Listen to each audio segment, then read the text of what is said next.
How you doing? Good morning.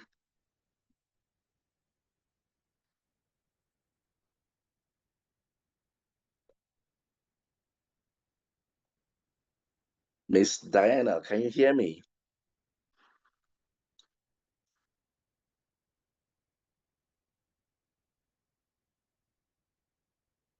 Oh, I'm muted.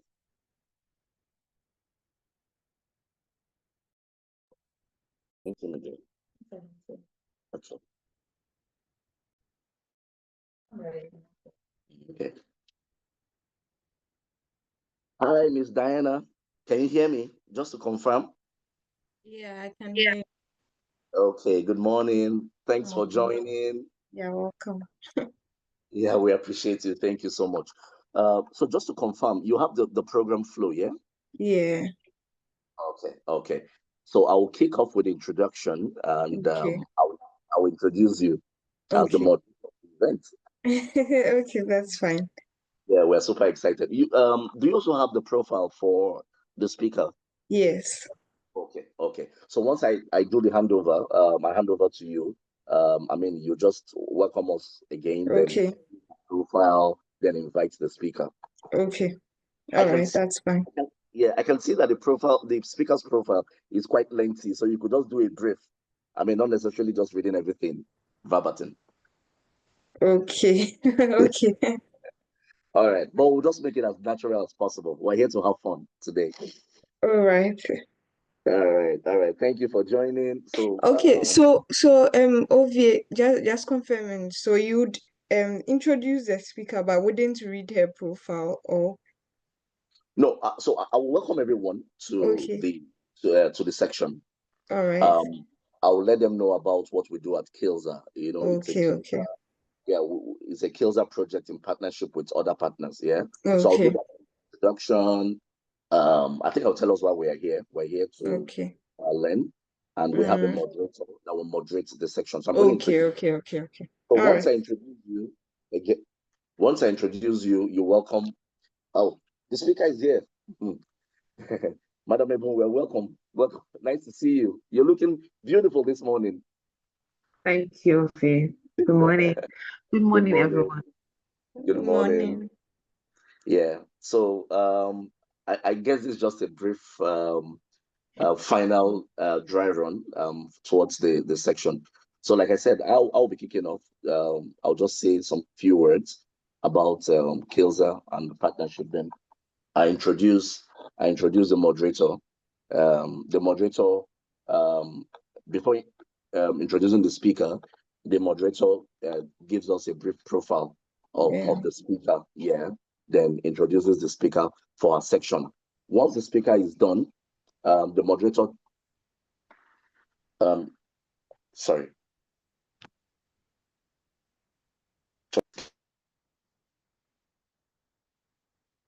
Mm,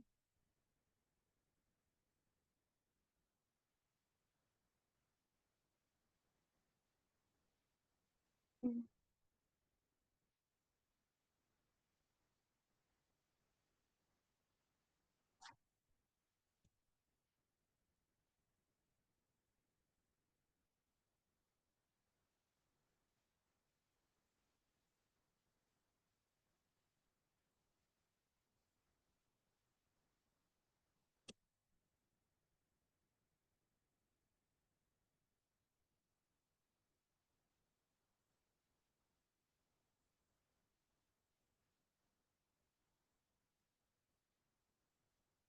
okay, I'm back.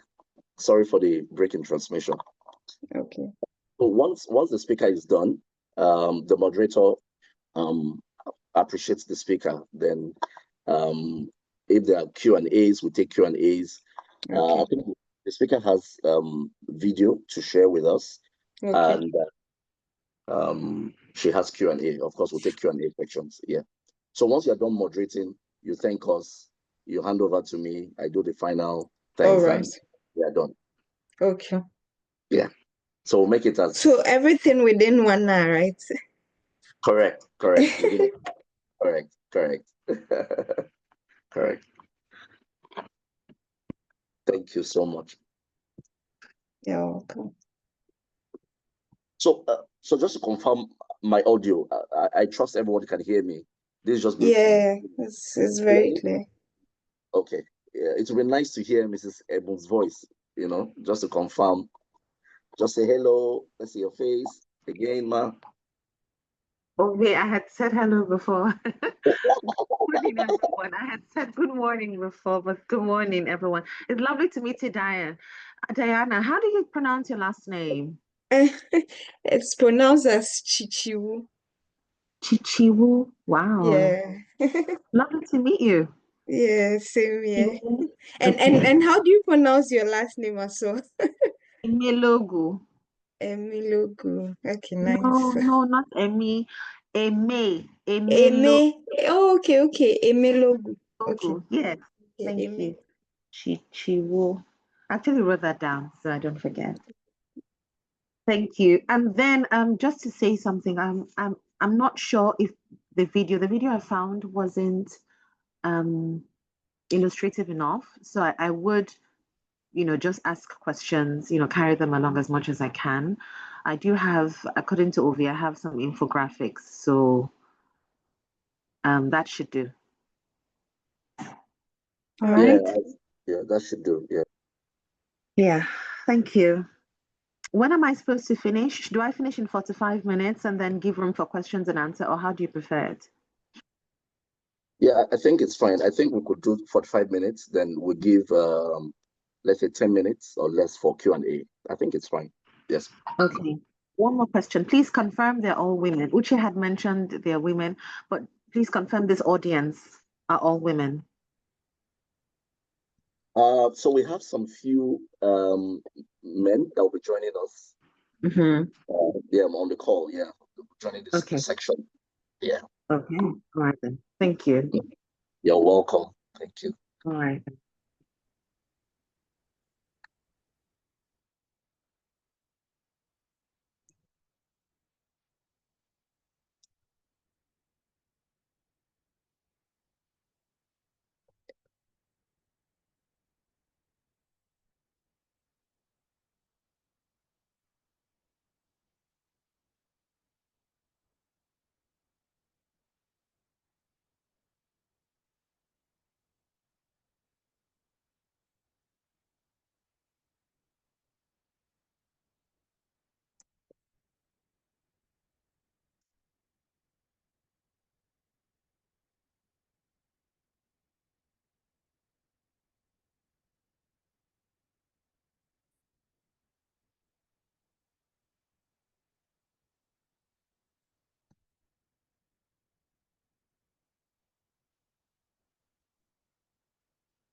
Hey, good morning, everyone.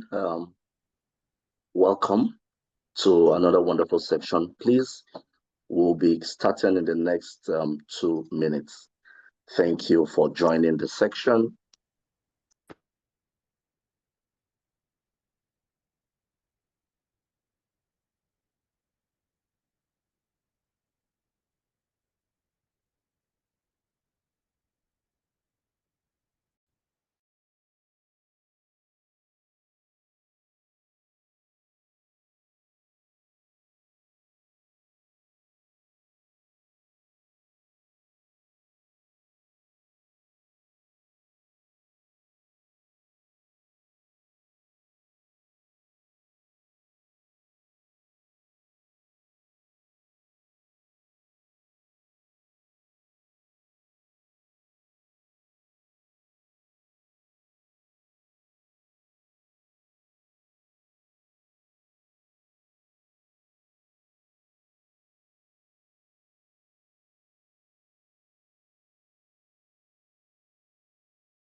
Okay, good morning, everyone.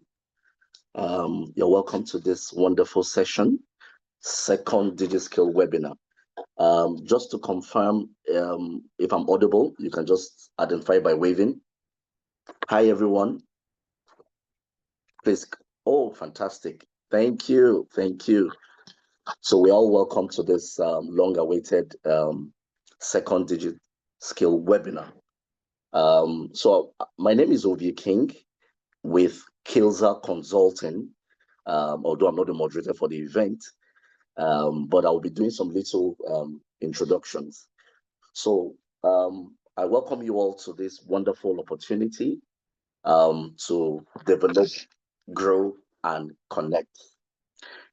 So Kilsah Consulting is an international business support organization that serves and supports MSMEs, women and youth entrepreneurs. Our goal is to lift small businesses. We also have a small business community where we try to engage the women and some of these youths in business, especially entrepreneurs. We do a lot, business coaching, mentorship, one-on-one consultation. And of course, we have events that are tailored in to suit the needs of the youth and the women in business. So please join us as we'll unveil a lot for your business. Thank you. Without saying much ado, I want to introduce the moderator because I want us to get to the heat of the session. I'm here with my pen. I hope you are with yours. I'm ready to learn and unlearn. So I'm going to be handing over to our moderator, Ms. Diana. She will be moderating with us today, and we trust to have an impactful section. For those joining us, we want to say welcome. Please stay in an area where you are less distracted. We have a lot to learn. And just a reminder of the topic, the theme for the second DigiSkill webinar is Bridging Cultural Gaps, Strategies for Effective Communication Across Cultures. You don't want to miss this session. Please avoid distraction. Over to our moderator, Mr. Diana. You're welcome. Yeah, thank you so much, Ovi, and thank you to everybody who has also joined. I hope like I can be heard. And so, okay, I'm joining from one little space in somewhere. But so it would be nice to know where like everyone is joining us from. So maybe you could just put in the comment section like your states or maybe what your city. So if you are joining from Lagos, you could just put there Accra or Abuja or anywhere. It would be nice to know where you're joining us from. And maybe a bit about what you do, your business, and a bit about what you do. But I think Ovie like set us into the scene, and I'm sure we're already pumped up. I actually I'm surrounded by a lot of books here, so I'm also ready to write and to learn and unlearn so many things about like how to bridge that cultural gap when it comes to communication. And before I even introduce our speaker, I just want to share a personal like experience. So I last year I changed.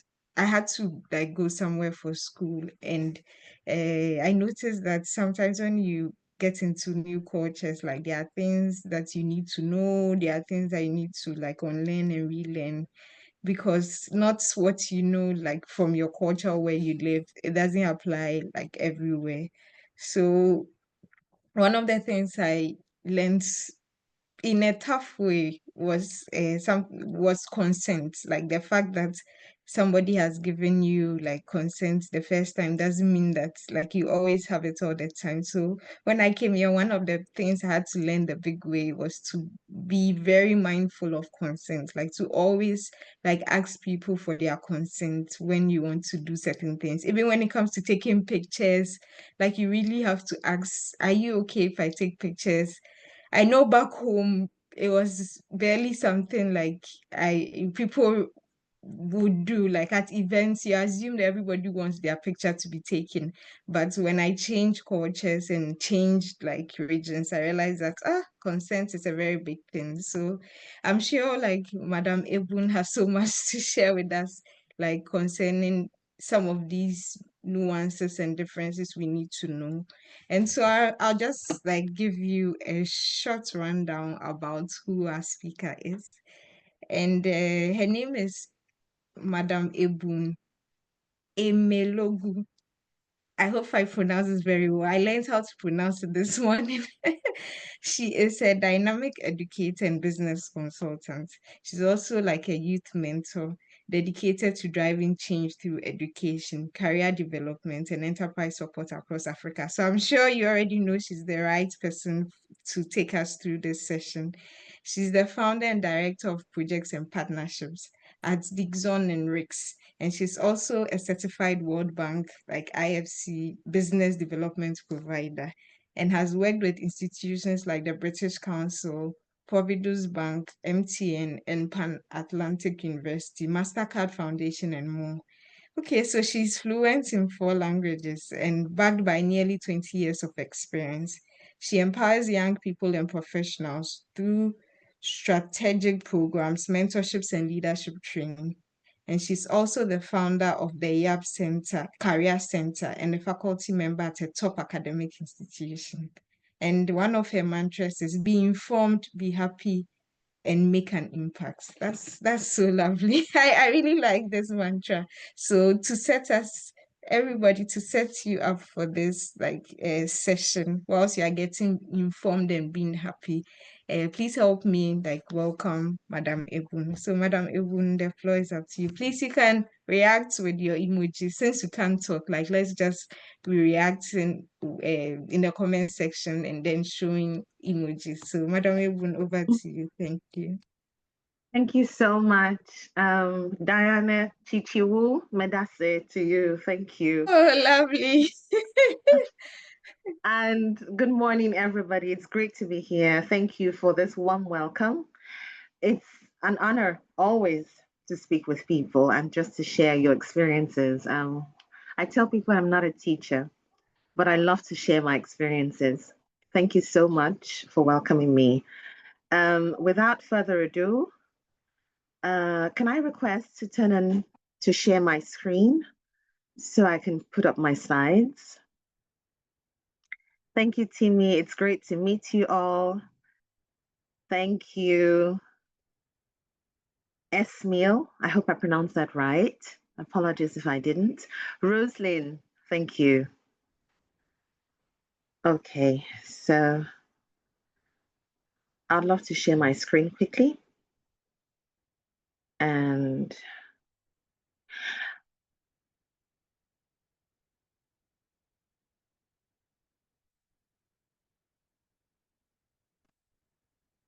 thank you. Just so the organizers know, Ovi, please, I'd love to share a video afterwards. Sorry, that came. Yeah, okay. Please confirm you can view my screen. Yes, we can. Thank you. Thank you so much.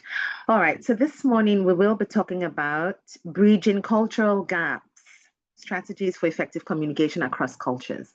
And this is really an interesting topic. I love what you shared, Diana, the power of asking for consent. And that's really powerful because in this part of the world, let me speak for Nigeria because I'm Nigerian, we are very, very expressive people. And sometimes when you don't ask, we assume sometimes, and when we don't ask for consent, in your case it's different, but let me speak for Nigeria.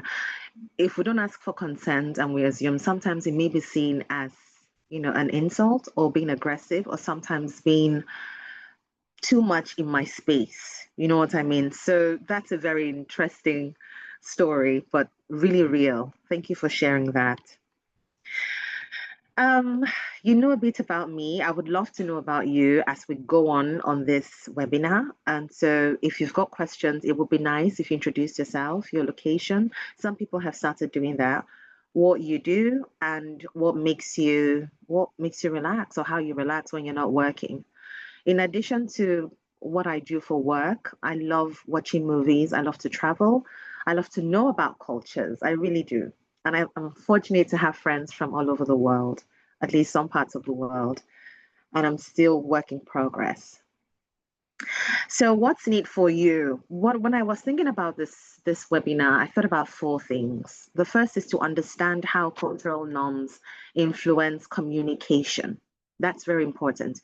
So from the way you speak, from the way you dress, from your religious perspective, everything influences your communication. And then I'm hoping we recognize common pitfalls in cross-cultural interactions, and then learn actionable strategies to navigate and bridge cultural differences. We may not be able to take everything here, but please, if you've got questions, note them down, and then afterwards we can ask. I will try to make this as quickly as possible so we have more time to interact. And then practice empathy, adaptability, and clarity in communication. So I would love for you to, usually in my classes, I always ask for your participation. So what's one word that describes your culture, and name one culture you admire? I'd love you to use the chat box, please.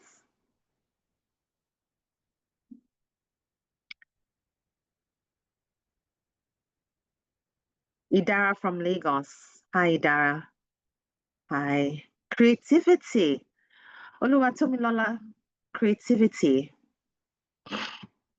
So, from your culture, hospitality, adaptability. I admire the Japanese culture.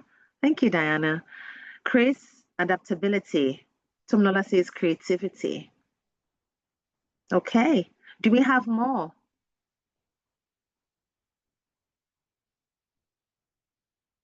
So in my culture, we do have creativity, we do have respect. So I must say that I'm multicultural, even as a person. So I'm Nigerian, but I do have different ancestries. So I'm multicultural and I love being multicultural.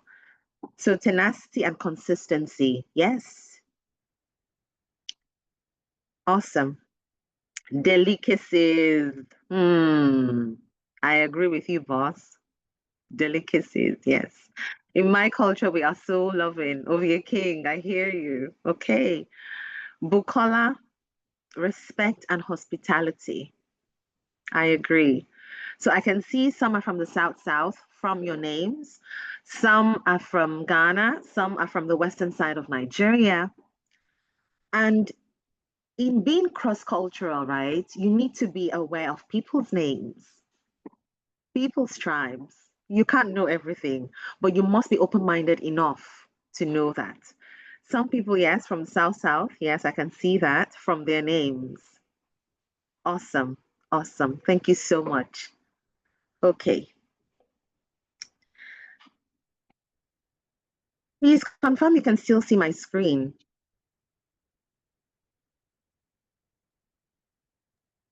You can. Okay, awesome.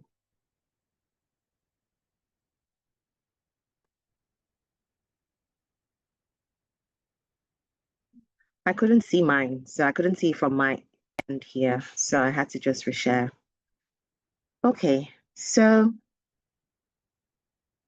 now culture isn't about where you're from. It's how you see, speak, act, and connect. It doesn't matter where I'm from. When people ask me where I'm from, for example, I tell them I'm Nigerian. And when they go deeper, they ask me, where are you from, Ebun? I tell them I'm from the western side of Nigeria. But I can tell you in my own small experience, I fit into a lot of cultures because of different things. The way I dress, the way I speak. Some people say the languages I speak. Some people say it's easy for me to connect. In Kenya, they think I'm Kenyan, honestly, because I speak a few words in Swahili. In Senegal, they think I'm French because I speak French. In the East, some people think I'm Igbo. Some people think I'm Delta. Some people think I'm from Benin. Now, what that makes me is a global citizen. And that's why we need to reorient ourselves that it doesn't matter where you come from, it doesn't matter where you were born. It's how you see things, the way you speak, the way you act. And the most beautiful part is how you connect with people. In my experience, I've never really had to struggle with connecting with people, irrespective of where they come from, their language, their culture, their faith. I I still have close friends who are Muslims, and I learned a lot from them. So being cross-cultural is being open-minded, and that influences the way you connect with people at different levels. And I can tell you for a fact that that breaks barriers automatically. It breaks every single barrier. I work with Indians who are Hindi. I've worked with an atheist. I work with Christians. I work with Muslims. I work with other Africans that speak different types of languages, different cultures. And I'll share with you some of the experiences I learned along the way. So, understanding culture helps us communicate better, avoid misunderstandings, and build stronger relationships. You cannot just stay in your own cocoon thinking everything revolves around you. It makes you very close minded. It makes you not open to being to accept people. It makes you intolerant, whether you know that or not, whether you mean to or not. And so identity shapes how we see ourselves and the roles we play in society. I believe I'm an educator, and I believe I can use education to influence people's lives, to impact people's lives, to inform people, and to make people happy. That's what defined my mantra. Your values guide what you see as right. By the way, in Ghana, they think I'm Ghanaian. And they tell me a lot, oh no, you don't behave like Nigerians. So my next question is, how do Nigerians behave? And so there's always a stereotypism, if you're not careful, from you or the person you're communicating with. And I know there's so many talks, there's so many things, but the most beautiful thing is we're all human beings. When you look at the animal kingdom, they're different animals.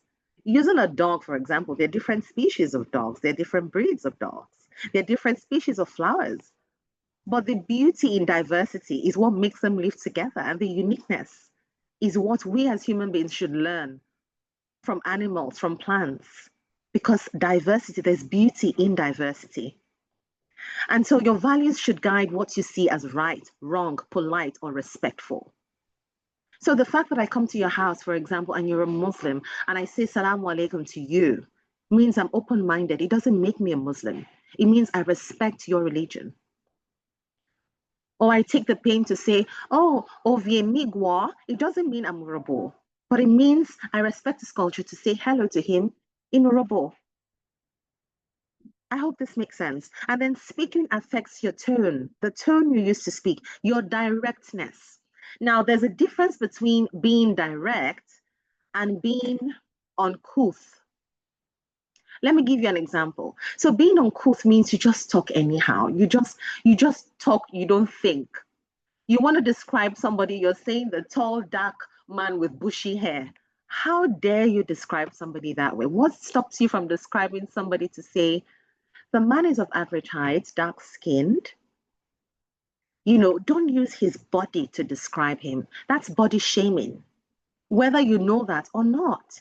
And unfortunately, we're in a society that doesn't forgive or accommodate excuses.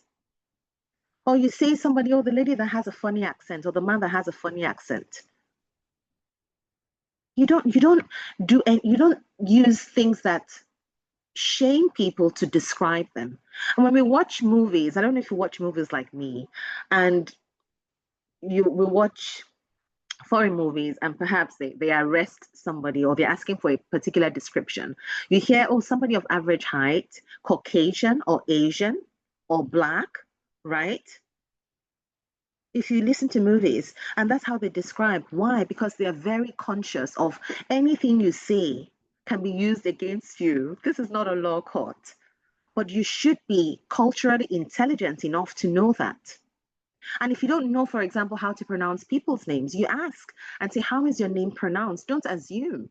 That could be seen as disrespectful in some cultures, right? And then the use of humor or silence. In some cultures, they're quiet, and it shows a bit of respect. In some cultures, if you're too quiet, you're seen as timid. So when you hear things like when you're in Rome, when you're in Rome, you act like a Roman. That is real. That is true. And so acting influences body language, your personal space, your gestures. In Nigeria, we do a lot of gestures, right? And that's what makes us us. In some parts of the world, they're just calm, especially the Asian culture, for example. They're very calm. It doesn't mean they're afraid or timid. It's just their culture, and you should respect that. Listening, for example, dictates how we interpret silence, interruptions, and meaning. So sometimes, and that's the art of listening, sometimes we're very eager to speak. We just want to talk, and you just keep interrupting. And there are some people who don't even allow you land. You're already preempting what to say. So as I'm talking now, some people might be preempting what I want to say. And I'm like, if you were talking to me, I'm like, no, could you wait? Could you allow me finish, please? So nod as a sign of, you're listening. Don't fiddle with your phone. And if you do that, you say, oh, please excuse me, I just received a message. Could I respond to this, please? That is being cultural intelligent. That is being aware of people. Okay? Okay, let's carry on. So I put in these pictures here because, for example, there are some houses in Africa, right? Or in Nigeria, for example, where you take off your shoes before you go in. In my house, it's not compulsory, right? But when I went to Kenya, I have a lot of East African friends, and I learned it was like a taboo not to take off your shoes. And it didn't matter whether they were religious or not. It wasn't about religion, it was about hygiene. Okay, so you take off your shoes before you go in, because in Kenya, it is seen as you bringing dirt from outside into the house. And that made sense to me. So, what I do in my own house is at the front door, I have slippers from my front door that I walk into my house with because I don't like to walk with my bare feet. Okay, but I don't remove my shoes outside. That's what I'm saying. Another example is speaking in the toilet. In Islam, and I don't know if we have Muslims here, you don't speak in the toilet when you're in there. You don't. So you knock on the door with a Muslim, because I grew up with them, I know. You knock on the door. I had a friend who used to clap to let you know she's in the toilet. And for some people, it might be funny, but it's not. Why? Because that defines another person. That is faith. And you can't judge people like that. So another example is, how was your night? And this is so common in Nigeria. How was your night? You don't ask people, how was your night? You ask, did you sleep well? Because you don't want to know how my night went. That is seen as a private question. It is. We don't know, but now we know, hopefully. And then on the left, I have thank you, I'm sorry, please excuse me. So thank you is thank you. You know, any small, just anything people do for you. It's just simple courtesy to say thank you. It doesn't matter if it's your domestic help. It's just about respecting the next person. Thank you. I'm sorry. So I'm sorry means when you offend somebody, you're asking the person to forgive you and to do this. But now let me give you another example. There's a twist to it. If I fall down, in Nigeria, we say, oh, sorry, hope you didn't enjoy yourself. So sorry about that. In the real context, for those that own the language, sorry, they're not the ones that pushed you on the floor. So in that case, it's not sorry you will hear. You will hear something like, do you need help? Are you okay? Do you need help? Not sorry. Sorry should be used when you caused the problem or when you committed an offense. So you're saying, I'm sorry. That is when sorry should be used. Then please, can I have a cup of tea? Please, can I have this? Please, that is simple courtesy. Some people don't know how to say please. Some people are so condescending, self-conceited, especially when you think you're talking to people you're higher than in status or ranking. It just makes you impolite or disrespectful. It doesn't make you more important. Then excuse me, can I interrupt here? Excuse me, can I say something? Excuse me, can I jump in here? Or people are having conversations. Excuse me, sorry to bother you, sorry to barge in. Cross-cultural communication. And then I already talked about body shaming. You can't say the short black girl with low cut. Or the tall man, you know, he's very tall, he's very skinny. No, it's that skinny man, very skinny and straight. Haba. You don't do that. You don't. So describe him. A Caucasian of about 6 feet or 6 feet tall who was wearing a checkered brown shirt. At least he was wearing something, right? Don't use his body to describe him. Okay, so I've overflogged this enough. Moving on, cultural norms that affect effective communication. Your language style, direct versus indirect speech. Some people walk up to me. I've heard people, you know, I've had people walk up to me to say, oh, Ebun, where are you from? Oh, okay, you're Nigerian. Ah, I see. And then you go, oh, I don't like Nigerians. That is so rude. Or, but where are you from? Even in Nigeria here, and I tell you, oh, I'm Yoruba. Oh, okay. Oh, wow, you're from the West. You don't look like it, you know? You don't behave like, you know, some Yoruba people I know. Or you don't have food in your place. I've heard that before. You know, you're so different. It doesn't make me feel better at all. It's just too direct. You don't say that. The use of silence to show respect or discomfort. So sometimes when you're uncomfortable with somebody, you know, somebody's talking to you and you're uncomfortable with that person, you don't have to be rude to say, you know what, you just walk away. Just be silent with a smile. And that's one thing I learned from the English people. I've worked with a lot of it, I still do. They smile at everything. It doesn't mean they don't think you're an idiot. Honestly speaking, they just smile. Non-verbal cues, gestures, eye contact. So eye contact is very important when you're communicating to people, especially in the international space. And in 2025, the more eye contact you have, the better. They say the eye is the mirror of the heart or the soul. So speak to people and look at them in the eye. It doesn't mean disrespect. And it also depends on your body language. There's some people you're looking at in the eye and you're listening, you're nodding. And there's some people you're looking at in the eye and you're looking up and down and say, okay, it's your body language. And you must be conscious of that. Personal space expectations. You don't call people at 7 o'clock in the evening to discuss work. You must be culturally intelligent enough to do that. Or you send a message, oh, apologies, I'm calling at this time. I realize it's late. Is it okay to talk? Accept the person, except you have a one-on-one relationship with that person. Then time orientation, we'd say African time. Is it African time or Nigerian time? Do we all in Africa go late to events? No. We just assume because we do Nigerian time, you think it's African time. No, it's not. That is presumptuous. Punctuality versus flexibility. When you're running late, courtesy demands that you say, oh, I will be 5 minutes late, especially if you're using Google Map. The map says I will be 10 minutes late. I apologize. Relationship driven versus schedule driven cultures. If you have a relationship with a person, that's fine. Now, culture driven cultures, you've never discussed with somebody before. So, for example, I had a webinar 2 days ago, and there was a guy from South Korea that joined my webinar. And I noticed him. First of all, he was the only one that turned on the camera. Every other person turned off their camera because in Nigeria, most of us, that's what we do.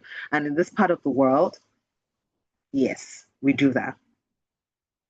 But courtesy demands that you turn on your camera. If you don't want to turn it on, that's fine. But state it and say, permit me to turn off my camera for so and so reason. Connectivity, for less distraction, that's fine.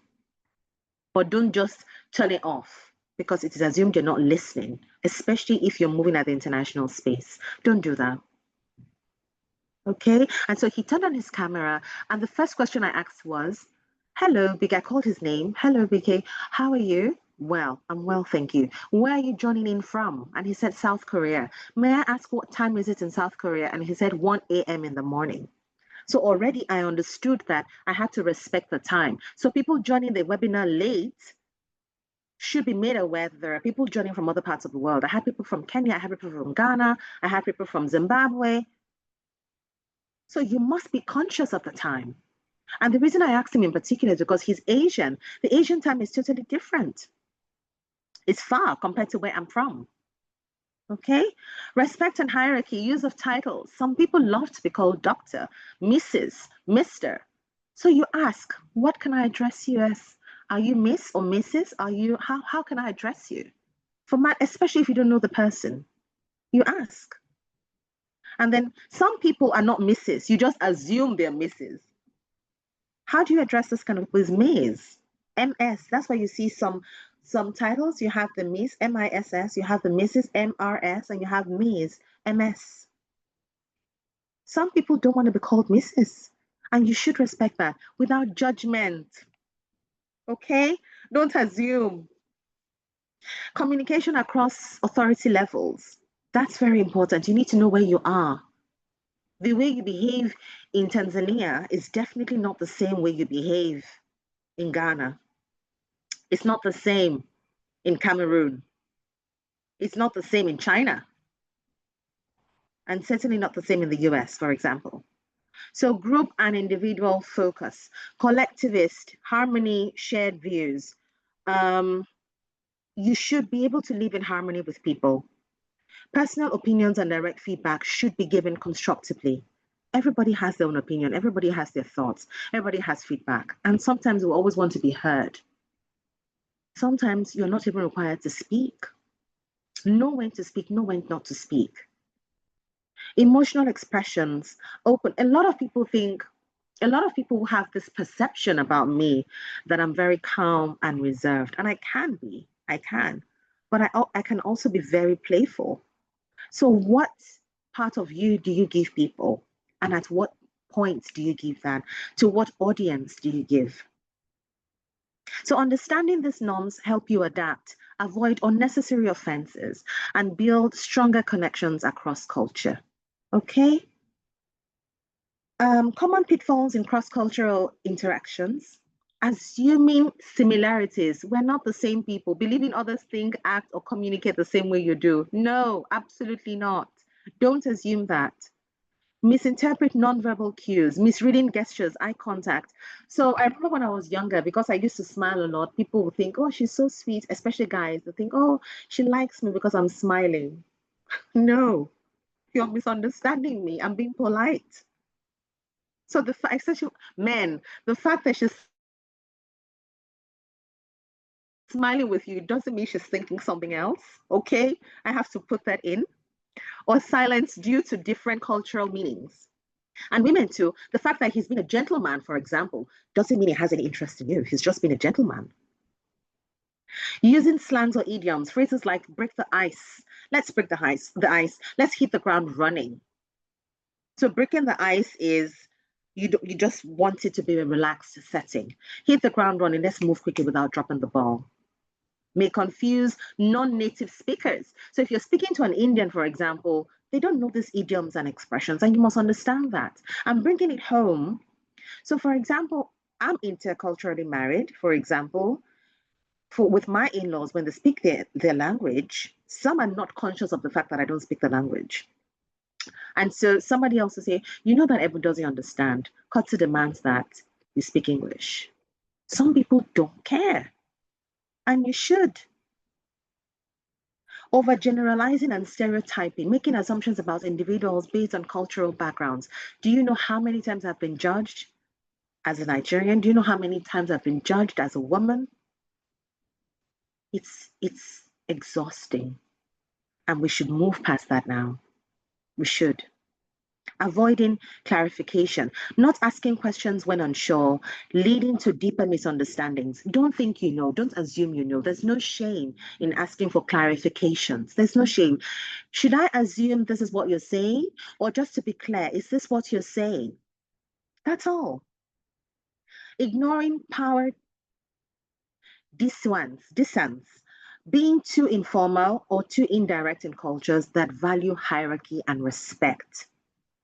You go to the north, for example, you're meeting the emir of Kano, or you go to Ife and you're meeting with the king, or you go to the east and you're meeting with the Igwe, and you think because you're a Caucasian or you grew up in England, for example, you grew up in America or Canada or anywhere else, you just come and say, oh, hi, good afternoon, sir, or good afternoon, king. Really? Because you think, no, you should be able to, you ask people, ask the locals, how is it done here? It makes you humble.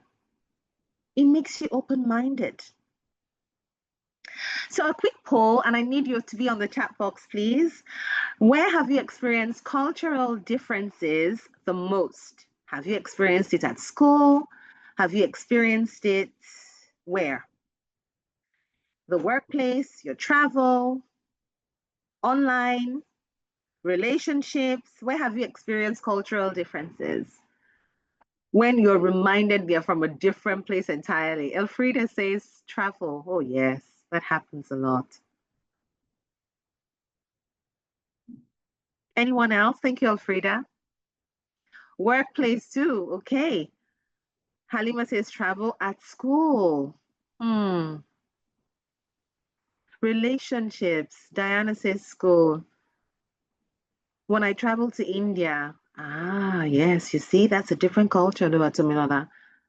Relationships. Yes, Timmy. Northern part of Nigeria over here. Yes, I agree. Which relationships, of course. Matthew, school relationships. Tell me about it. Living in the Middle East, Aurelia. Oh, yes, it's different. Totally different, depending on where you're from. But be open-minded. Yes, be open-minded. Remember, culture is the invisible rule book. There's no rule anywhere that says you must follow it. It's invisible. That's the harder part of it. But it's an invisible rule book we follow, and everyone's book is different.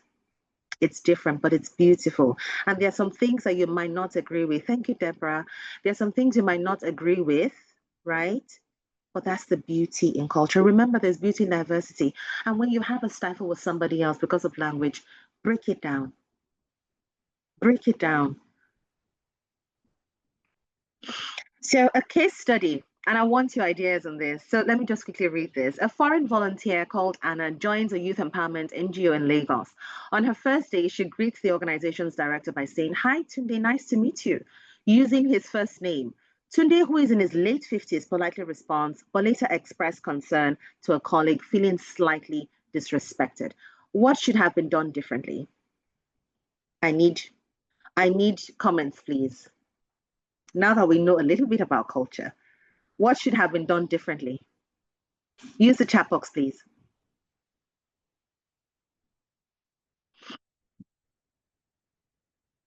I don't see anything. Do you want me to take it again? Was I too fast? Yeah, some people say I'm fast sometimes. So I'll leave this here. And what could have been done differently? Yes. So Oge, you see, Oge is asking, please take it again, which means I was too fast. I apologize. But I was conscious enough to know that. And that's why you have to be self-aware. Okay? So as a foreign volunteer, Anna joins a youth empowerment NGO in Lagos. On her first day, she greets the organization's director saying, "Hi, Tunde, nice to meet you," using his first name. Tunde, who is in his late 50s, politely responds, but later expresses concern to a colleague, feeling slightly disrespected. What could have been done differently?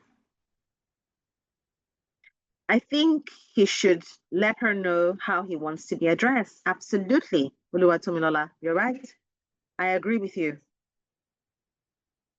And there are some people who just think you can address. No, there was a lovely video.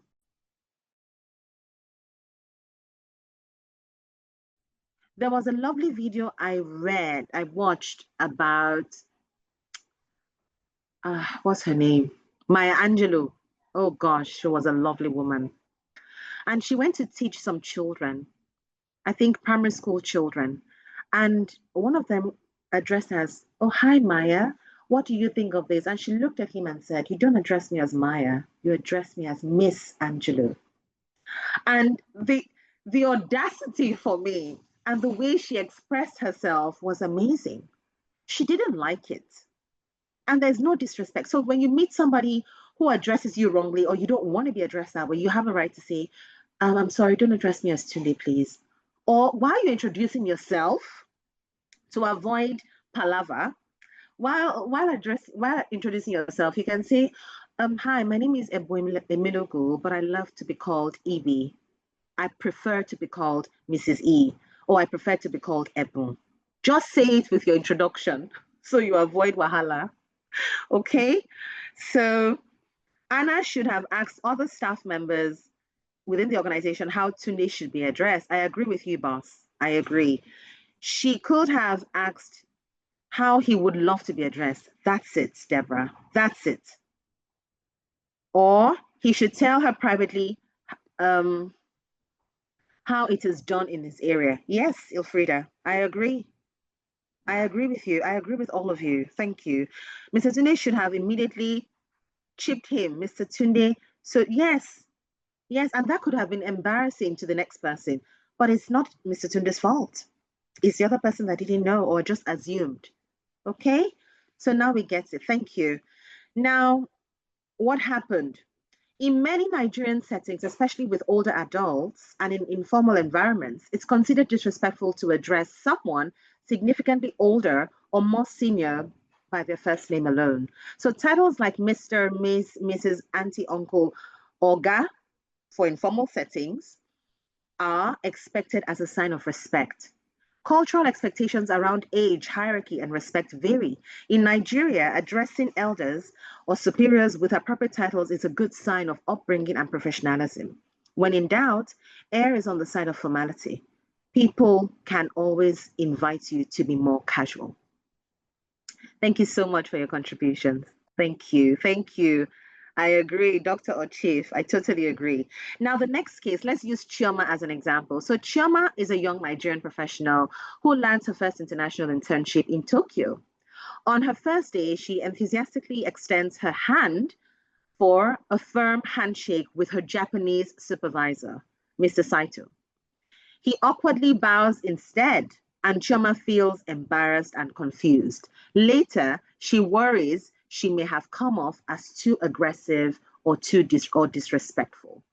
What should she have done? Use your chat box again, please. Hello, Madam Ebun. I wanted to quickly remind you to check your inbox. Thank I you. sent you a chat, yes. Thank you. I see it. I see it. Okay. So now we've seen the case studies. Thank you. Thank you, Diana. So think about it and let's see how we can move on. Okay. So I've got a video of 4 minutes, no, few minutes. Now, this is not intended to advertise the bank, but it's just intended to show cultural intelligence. Okay, please. Ciao, Sophia. Sorry. Niente. Sorry. In Italy, different flowers have different meanings. Chrysanthemums, for example, are associated with funerals and sadness. Sophia, morta.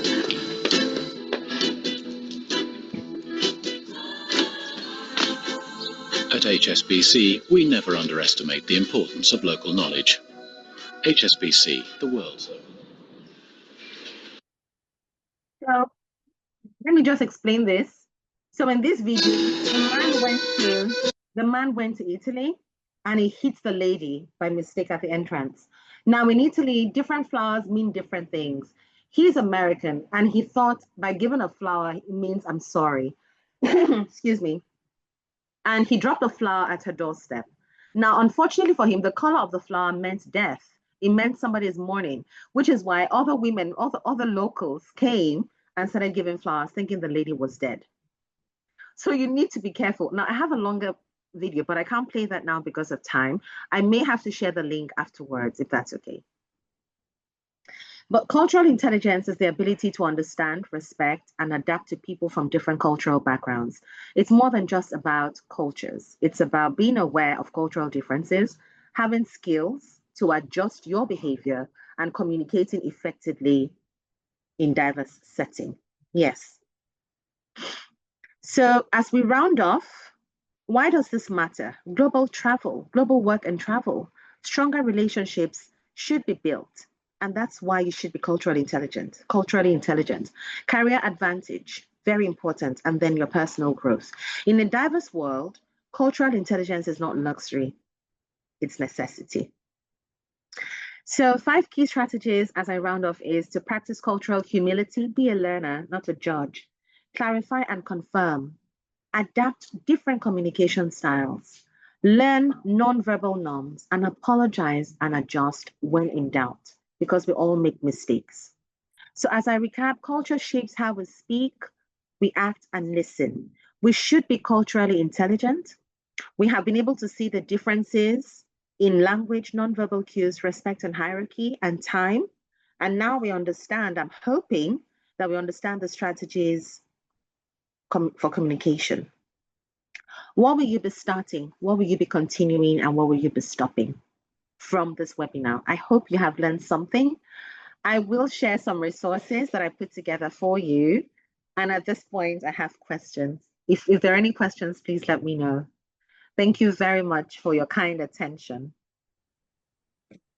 Yeah, thank you. Thank you so much for that wonderful session. I really learned a lot and I put a lot of notes down to use for later. But I'm sure we'd all agree that we've really learned a lot of things. I think for some of us, being oblivious of certain cultural knowledge, we think we can always get away with it. But after this session, we know there's something like cultural intelligence, just like we have emotional intelligence. So you need to be aware of what is done in other cultures. If it even means just asking, don't assume, just ask. Very important to ask and you'll be told. Or maybe you can just do a little bit of research and find out how things are being done. Very useful. And also I learned that in being culturally intelligent, like it's always good to know how to, like, for something as little as knowing how to pronounce someone's name is very important. I now see why sometimes, like on social media, someone will put their name and put how it is pronounced by it, like, because it means those fine details are very important. Probably even knowing how to pronounce someone's name can, as a business person, can probably launch you like a contract or even open you up to an opportunity. So thank you so much for that. Now I don't have an excuse to mispronounce people's name. I know that I need to ask first. So please, if you have any question, please kindly ask or share one thing you've learned, your takeaway. Okay, I'm not seeing any questions so far. Okay, people are just sharing. Deborah said it's helpful to research cultures, especially when visiting a new country. True, yes. Yeah, everyone should always take a mental note of learning about the culture of a place they are visiting, yes, to avoid situations like the one in the story. Yeah, very true. Very true. Okay.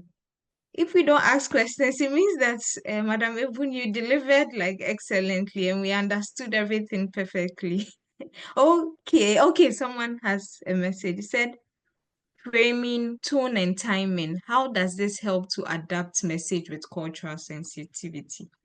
Please, Madam Ebun, would you like to take that?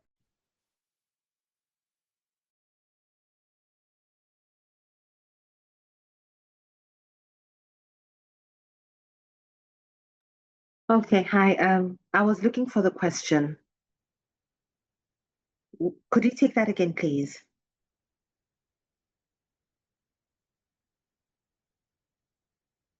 Okay, right. Yeah. Framing, tone, and timing. How does this help to adapt message with Yes, cultural sensitivity? yes. So your tone, if you're a very expressive person, you should be culturally intelligent to know that it's not about you. I remember my father used to tell me, if it's not about you. So the fact that you're expressive and you're, loud, as an example, right, doesn't mean it's the right way.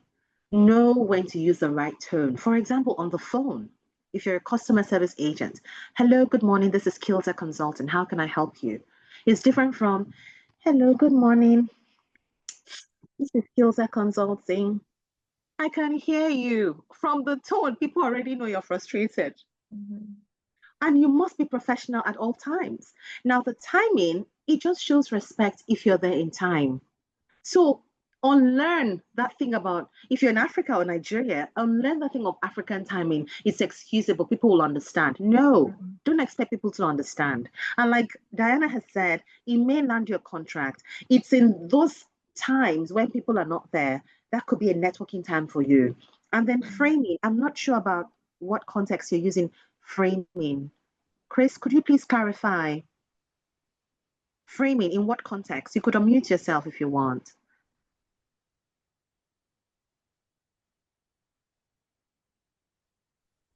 Hello, can you hear me? I can hear you. Yes, we can.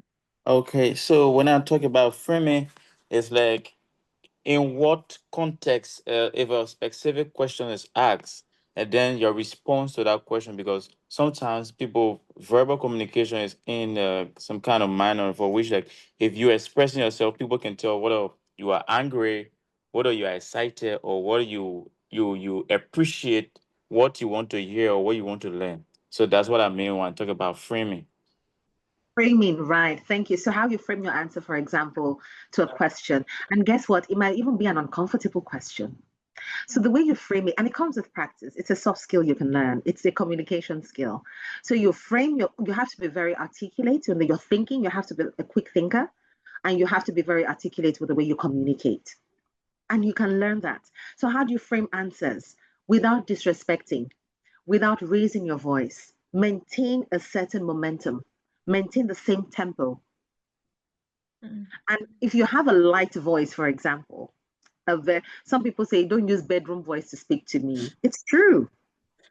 So you have to learn to speak with a different tone, and that comes with time. You have to learn it. So, in framing your answer, you have to be a quick thinker and articulate your thoughts in responding, even if it's an uncomfortable question. Your tone has to be always professional and expressive without too much personal, without being too loud, for example, or being too timid. And then timing is timing. You have to respect people's time and space. I hope I was able to respond to that. Yes, you got it Yeah. right. Perfectly expressed. I appreciate that. You're Okay. welcome. Thank you. I just want to remind everyone there's a link in the comment section for you to fill the feedback form. So if you enjoyed the session, kindly fill it. Let's know what your thoughts were about it. So the second question is, how do we consider our differences while being careful not to shame someone? Thank you, Diana. So thank you for that question. You have to be conscious. So detach yourself from the way people look, first of all. It's not about how they look. So it's like giving feedback to somebody. If in a professional setting, you give feedback on what was done, not on what you think the person is like. Mm. So you're giving feedback to say, you talk too much, you don't listen. Naturally, you don't listen. Naturally, you don't listen. And I've watched you enough. Mm. You make no, it's not about the person. It's about Mm. what was done at that point in time. Okay. And this could even be adapted to your personal life. For example, when you're giving feedback to your child, it's not about that person, it's not about the child, it's about the action that was done. So don't shame the person because you kill people's self esteem. And I can tell you for free, there are a lot of people, including adults, as much as 50, 60, who have damaged self esteem because of upbringing, because of environment, because of feedback. So how would you want to be corrected? Put yourself in that person's shoes. How would you want to be corrected? That could be a checklist for you. If you're giving me a correction, so for example, I was running out of time and I've got 2 minutes. You were telling me, oh, you need to look at the time. I was conscious and I apologize for that. But I adjusted quickly, but you had a way of giving me that feedback. Nurse, madam, your time is running out. Please round off. It's true. I hope I answered the question. Yeah. Okay, in the spirit of being like culturally sensitive and cultural intelligence, I also want to plead with everyone on the call. I know we are almost getting to time, but please give us extra 5 minutes whilst we address some important questions that people are asking. So someone said, what do you do when you have made mistakes due to lack of cultural awareness and the outcome is escalating? The first is apologize. Mm. There's so much power. It's like pouring water on fire. I apologize. I didn't realize this was what it meant. I wish I could. I'm going to share the link of that video. Watch it, all of you. The way, so for example, you give a present. In America, it's expected that you open the present. You're so excited. Oh, this is so good. But in China and in Japan, you give a present. When you get home, you open it. And that's exactly how I grew up. You take the present. When you go home, you open it. But in America, if you don't open it, it's seen as, oh, you don't appreciate it. In the Asian culture, it's seen as when you get home, open it. If you open it there, it is Yes. so disrespectful. Yes. So you have to be very conscious. And if you made a mistake, own it and apologize and say, I apologize. I didn't know what this meant. I said a word in Japanese once, and my colleague was like, but you don't want to know what that means in Japanese language. And I quickly swallowed it. I said, I don't want to know. I apologize for that misunderstanding. And it was harmless. It was a word we call in English, Mm. a slang in Nigeria, what we call here. And in Japanese, it means something totally different. So you must be very attentive and apologize when you make mistakes because we're bound to make mistakes. Yeah, thank you. I think let me see okay, there aren't like additional questions. So Madam Ebun, thank you again and More. thank you so much for this session. I think people can show their emoticons and comment to thank her. Give us the emoticon icon to show your Boss, I'm not appreciation of the responding. session. Yeah. So Ovie, over to you. Thank you, Diana. Hello, Ovie, can you hear me? Oh, I'm handing over to you. Okay. Thank you so much. Thank you so much. So we want to appreciate everyone for joining the section. We want to make this quick announcement. So we want everyone to follow us on all our social media handles. And we have 2 more webinars before the year runs out. So we'll be sharing communications. We also have a small business corner where we encourage everyone to join. That is where we have close one-on-one engagement with you and your businesses. Kilsah Consulting have robust offerings to help you grow your business. Thank you so much, everyone, for joining. And thank you to our speaker. See my notes. Can everyone see my notes? I was actually schooled. Thank you to our speaker. Thank you to our wonderful moderator. Thank you so much. The section was great. So see us during our next webinar. Thank you. Bye, everyone.